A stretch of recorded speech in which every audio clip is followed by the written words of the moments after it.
옛날 로마에서 내려오는 전설 같은 이야기가 있습니다. 로마의 가장 용감한 백부장 하나가 전쟁터에서 용감하게 싸우다가 부상을 입었습니다. 그리고 피를 흘리게 됩니다. 피가 점점 많이 빠져나가면서 정신이 몽롱해 가는 것을 느꼈습니다. 그래서 그는 그 순간 오래전에 이래저래 풍문에 들었던 복음이 생각이 나서 겸손하게 하나님 앞에 기도하게 됩니다. 하나님이여, 나를 불쌍히 여기사 하늘 문을 열어주세요 하고 기도했는데 열리질 않습니다. 그는 다시 하나님 앞에 고백합니다. 나는 나름대로 정직하게 살았습니다. 충성되게 살았습니다. 나라를 위해, 왕을 위하여 내 온 생, 온 젊음을 다 바쳤습니다. 그리고 부하에게도 관대했고 가능한 한 저들을 용기를 주며 본이 되며 살려고 최선을 다했습니다. 그러나 하늘 문은 열리지 않았습니다. 점점 피가 더 많이 빠져나가서 이젠 기력이 다했습니다. 마지막으로 그는 무릎을 꿇고 하나님 앞에 기도합니다. 하나님, 나는 죄인이로소이다 할 때 하늘문이 환하게 열렸다. 그런 전설 같은 이야기가 전해지고 있습니다. 여러분, 인간은 선택입니다. 한평생 선택하고 선택한 데 대한 책임을 지고 그렇게 살아갑니다. 그 순간순간 내 영혼의 자유를 위하여 어떤 선택을 하게 되고 어떤 책임을 지게 되는가, 자유롭게 중요합니다. 그 시점이 중요합니다. 어느 시점이냐. 이왕 기회를 놓쳤더라도 마지막으로 주어지는 한순간, 그 마지막 기회가 너무나도 중요합니다. 이 기회를 놓치면 그대로 생은 끝나고 마는 겁니다. 철학자 로크의 말에 이런 말이 있습니다. 인생은 하나님께로부터 누구나 이성을 선물로 부여받은 존재다. 그런데 하나님이 우리에게 주신 맑은 정신, 맑은 이성을 깨끗하게 지켜야 되겠는데 혼미한 가운데서 그만 이성 자체가 병들어서 문제다. 깨끗한 이성, 왜 그것을 지켜가지 못할까? 그것은 근시안적이기 때문이라는 겁니다. 이성은 보다 더 멀리 바라보는 능력이 있습니다. 추리적 능력과 비판적 능력이 있는 것이 이성의 기능입니다. 그런데 이성이 흐리게 되면 멀리 보지를 못합니다. 꼭 마치 술 취한 자와 같습니다. 술 취한 자, 술을 좋아하는 사람 전혀 하루아침 내일 아침에 될 일도 생각하지 못합니다. 그래서 말입니다. 아침에 후회할 것을 압니다. 속 쓰릴 것도 압니다. 병들 것도 압니다. 부끄러워질 것도 빤히 압니다. 그러면서도 먹어버립니다. 마셔버립니다. 왜? 그냥 죽어라 그거죠. 그건 이성이 죽는 시간입니다. 이성의 기능을 포기하는 시간입니다. 이런 근시안적인 발상이 맑은 이성을 흐리게 한다. 또 한 가지는 자기 고집 때문이다. 이왕 가지고 있는 지식, 이미 가지고 있는 경험, 자기가 가지고 있는 소신, 여기에 붙들려서 자기 고집을 부리는 동안 이성의 판단은 멀리 가버린다. 또 한 가지는 고집스러운 지난날의 과거라는 것입니다. 과거에서부터 벗어나야 되는데 잘했던 못했던 과거는 과거입니다. 오늘과 내일이 중요한데 미래로 가지 못하고 자꾸 생각이 과거로 가면서 후회하고 두렵고 절망에 빠지게 되는 것입니다. 과거 때문이다라고 말합니다. 여러분, 우리의 이성이 깨끗하고 순수해서 오늘 내가 있는 시점을 알고 오늘로부터 이어지는 미래를 생각하며 바른 판단을 할 수 있어야 되겠다 하는 말씀이죠. 그런데 오늘 본문 성경은 저는 읽을 때마다 늘 그런 생각을 했습니다. 그래도 부질없는 생각입니다만은 참 유감스럽다. 왜 이 아버지에게 아들이 둘밖에 없을까? 하나 더 있으면 얼마나 좋을까? 두 아들이 있었다. 예수님이 말씀하셨는데 제 생각은 하나만 더 있으면 좋겠어요. 왜? 아들 하나에게 가서 자 포도원에 가서 일하라 했더니 예 가겠습니다. 적당하게 좋게 대답했어요. 안 갔어요. 둘째 아들 보고 가라 했더니 안 가겠습니다. 싫습니다. 하더니 뒤에 뉘우치고 갔어요. 둘 다 시원한 효자는 아닙니다. 둘 다 그리 좋지 않습니다. 그러면 세 번째 아들이 하나 더 있으면 얼마나 좋겠어요. 예, 가겠습니다. 그리고 갔으면 왜 그 사람은 없을까?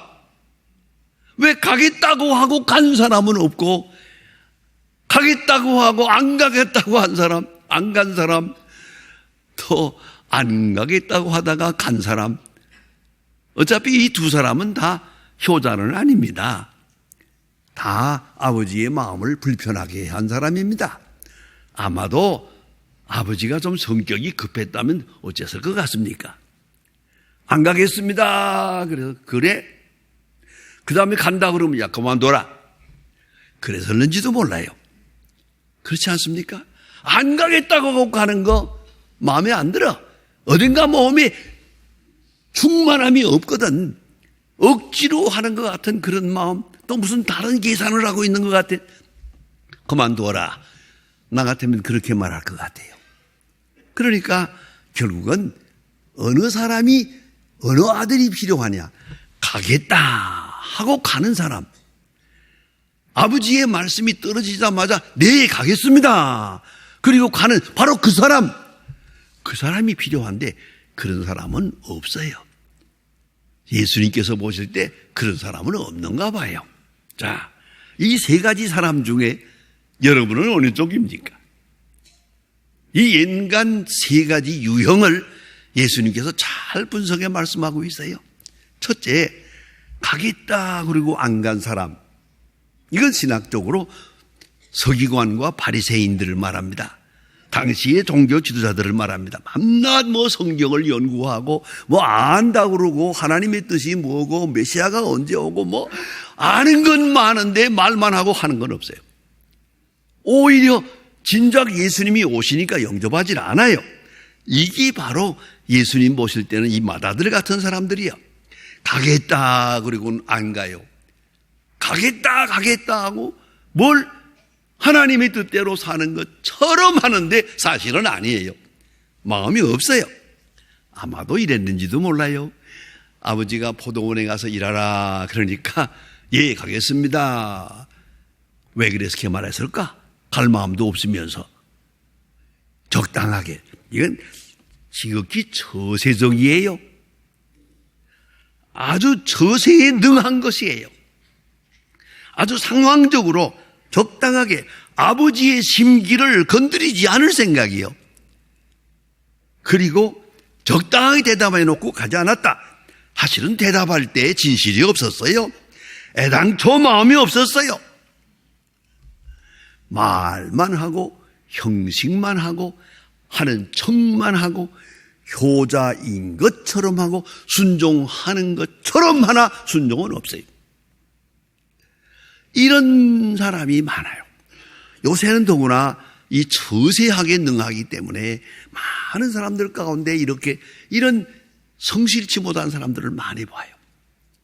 뭐 적당하게 말하고 좋은 말하고 듣기 좋은 말하고 언제나 이렇게 말하는 것 같은데 행동은 없어요. 이런 처세주의자, 이런 기회주의자가 문제란 말이에요. 진실이 없어요. 그런가 하면 둘째 아들은 더 문제입니다. 포도원에 가서 일하라 그러니까 안 가겠습니다. 싫습니다. 그건 왜 그랬을까? 그래서 가만히 생각해 보세요. 이 네거티브, 요새 그런 말 하잖아요. 네거티브 형식이란. 언제든지 아니요 해야 내 존재가 사는 것 같아요. 어딘가 모르게 네 하면 내가 죽는 것 같아요. 어떤 가정에는요, 부부관계도 그렇다고 그래요. 부부 사이에도 가까운 것 같지만은 남편이 뭐라 그러면 네 하면은 친구들도 뭐라 그래요. 바보같이 밤낮 네 하고 돌아다니냐. 왜 아니요를 못해? 그런 생각이란 말. 마치 아니요 하면 내가 사는 것 같고 똑똑한 것 같고 네 하면 바보가 되는 것 같아요. 어떻습니까? 여러분 생각에는. 그 네 하면 안 됩니까? 그런데요, 요새는 애들까지도 네 하는 걸 싫어해요. 뭐라 그러면 네 알았습니다 하면 얼마나 좋아요. 그런데 싫어요. 아니요. 그러다간 또 좀 있다간 또 간다고 그래요. 그러면 그만둬라. 그러니까 이렇게 되지 않습니까? 왜 그 마음이 못 돼먹었어요. 그런데 이게 심리학적으로는 이렇게 말합니다. 아니요라고 말해야 자기의 존재의식이 산다는, 존재감이 사는 것 같이 생각이 된대요.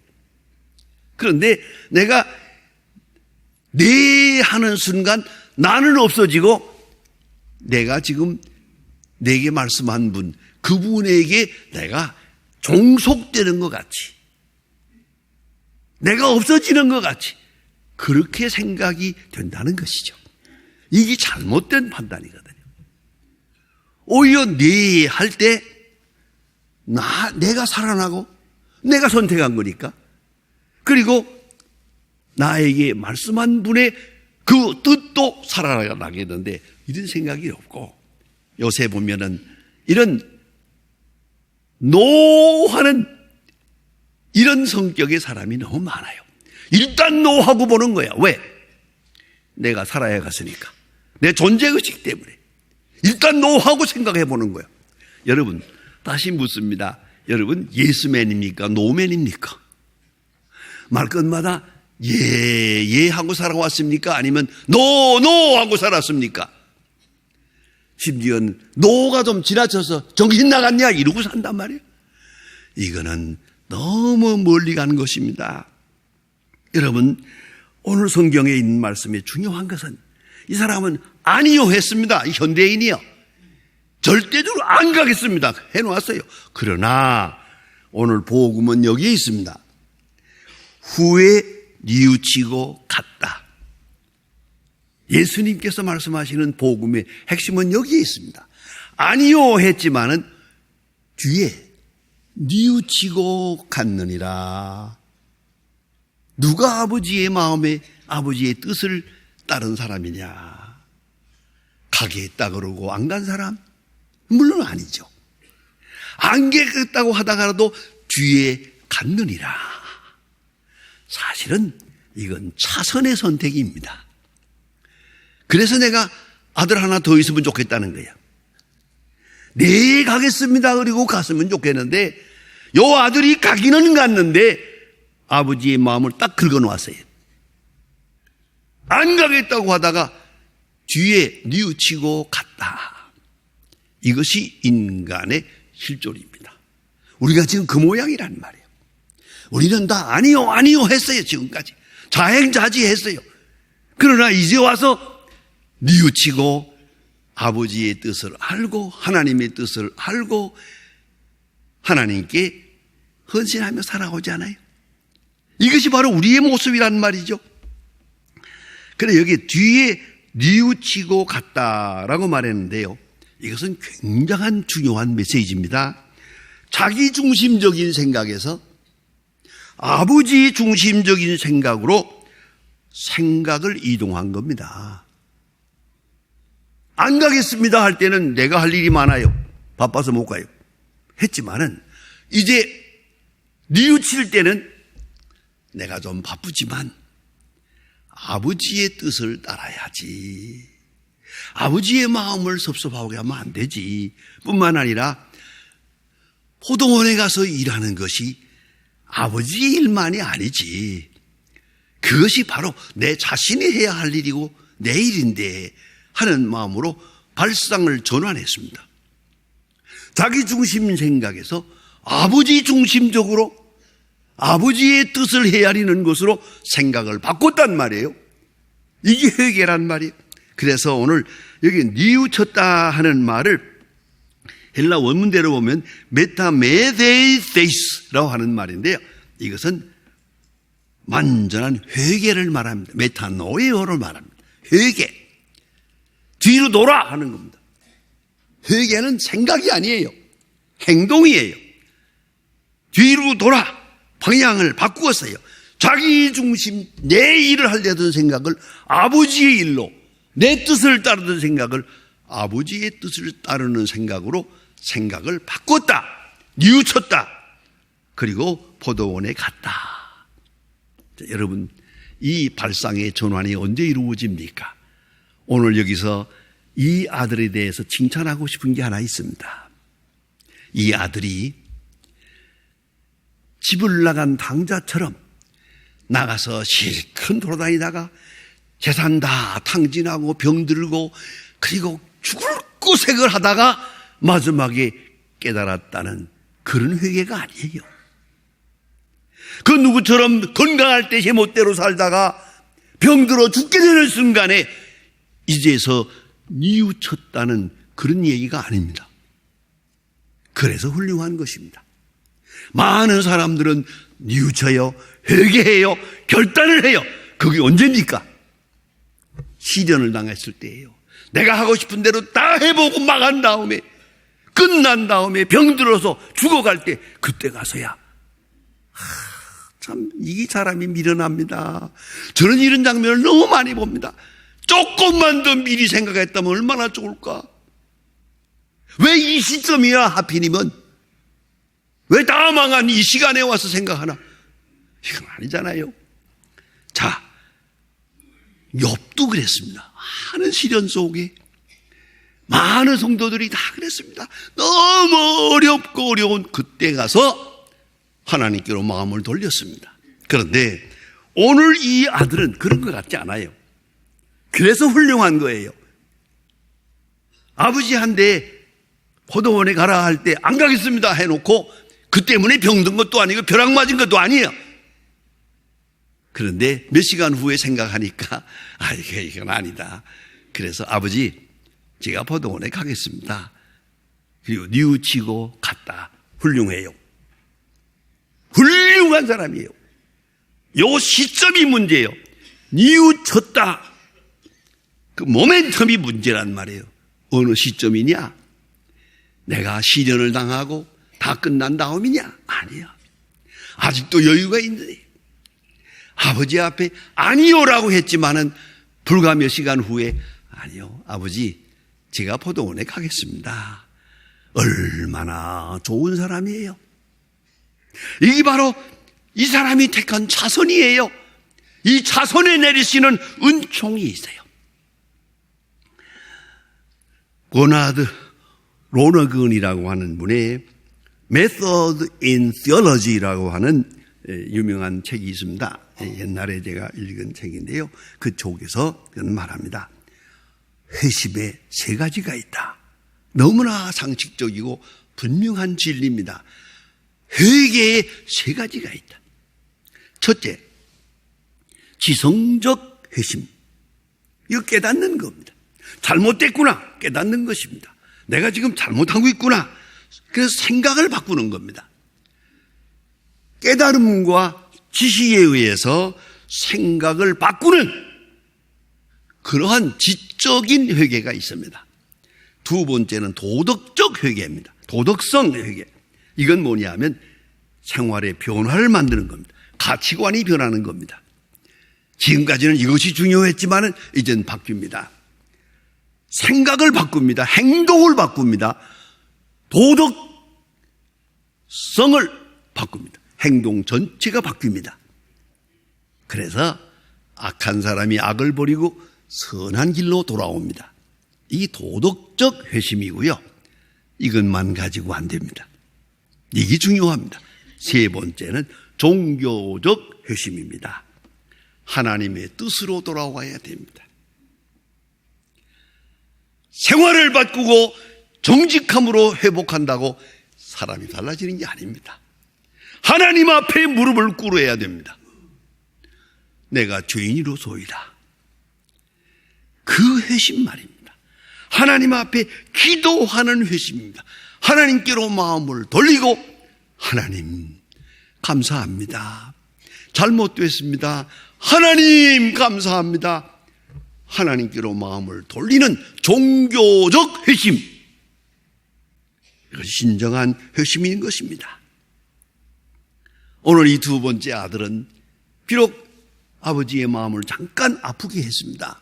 안 가겠다고 했지만은 뒤에 뉘우치고 갔습니다. 놀라운 것은 예수님께서 말씀하시는 의도를 가만히 보니까 저가 아버지의 뜻을 준행했느니라. 그러세요, 옳시다. 온전한 건 아닙니다. 최선은 아닙니다. 차선에 불과하지만 이것을 회개로 받아주시는 하나님께 감사한 거예요. 그 아버지가 고마운 거예요. 여러분 잘 아시는 대로 성경에 보면 탕자가 집을 나갔다가 아버지 생각을 하며 돌아옵니다. 그것이 구원의 길이요. 여러분 아시는 대로 다윗 왕은 절대로 의인이 아닙니다. 많은 죄를 범했습니다마는 다윗에게 결정적인 것은 회개입니다. 나단 선지의 충고를 듣고 즉석에서 회개하고 내가 죄인입니다라고 인정하는데요. 더 놀라운 것은 깊이 상고해 보면 시편에 다윗의 참회록이라고 부르는 시가 5편이 있습니다. 이것은 절절한 다윗의 참회록입니다. 참회록을 아무리 읽어봐도 다윗은 다른 사람을 원망하는 일이 없습니다. 누구 때문이라는 말이 없습니다. 누구누구 때문입니다. 없습니다. 다만 내가 죄인입니다. 내가 죄를 지었나이다. 회개했습니다. 그 때문에 하나님은 다윗을 사랑합니다. 얼마나 사랑했는가. 신구약 성경에 다윗이라는 이름이 800번 나옵니다. 사람의 이름 중에 제일 많이 나오는 게 다윗입니다. 하나님은 다윗을 지극히 사랑했습니다. 왜? 그는 회개한 죄인이기 때문입니다. 깊이 생각해야 합니다. 비록 뒤에 뉘우치고 왔지만은 이 뉘우친다고 하는 이 사실을 귀하게 보시고 받아주십니다. 마태를 받아주시고 막달라 마리아를 받아주시고 여기에 삭개오를 받아주시고 누구든 어느 순간이든 회개하는 바로 그 순간 하나님은 기뻐 영접해 주십니다. 의롭다 하십니다.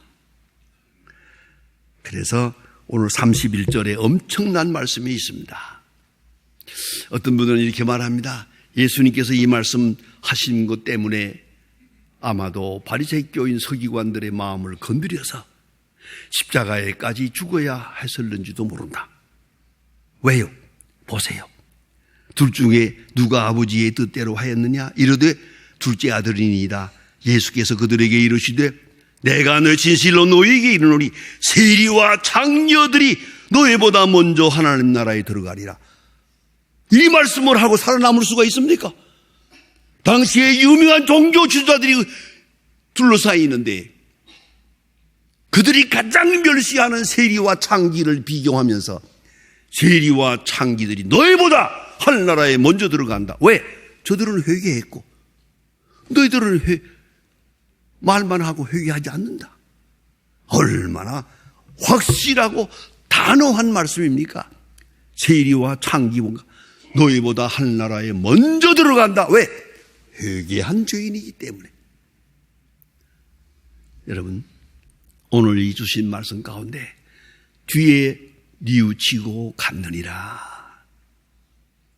저가 아버지의 뜻을 행하였느니라. 여기에 복음이 있습니다.